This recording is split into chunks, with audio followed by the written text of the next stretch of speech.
अस्सलाम वालेकुम। आज के इस वीडियो में आपको बताएंगे अगर कब्ज़ हो तो ये सब इस्तेमाल ना करें। अगर आपको मुसलसल कब्ज़ की शिकायत रहती है तो इन चीज़ों का इस्तेमाल करने में एहतियात करें।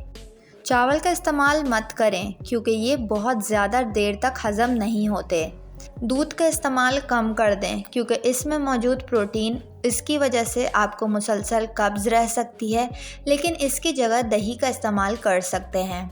तली हुई चीज़ों को इस्तेमाल करने से गुरेज करें क्योंकि ये देर तक हज़म नहीं होती। कम पका हुआ केला इस्तेमाल ना करें क्योंकि इसमें फ़ाइबर की मिकदार कम होती है और जल्दी हज़म नहीं होता।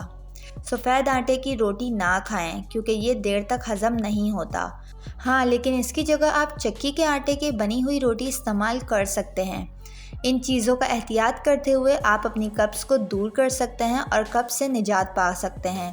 उम्मीद करती हूँ आपको ये वीडियो पसंद आई होगी। वीडियो पसंद आई हो तो वीडियो को लाइक और मेरे चैनल को सब्सक्राइब करके बेल नोटिफिकेशन ज़रूर ऑन कर लें।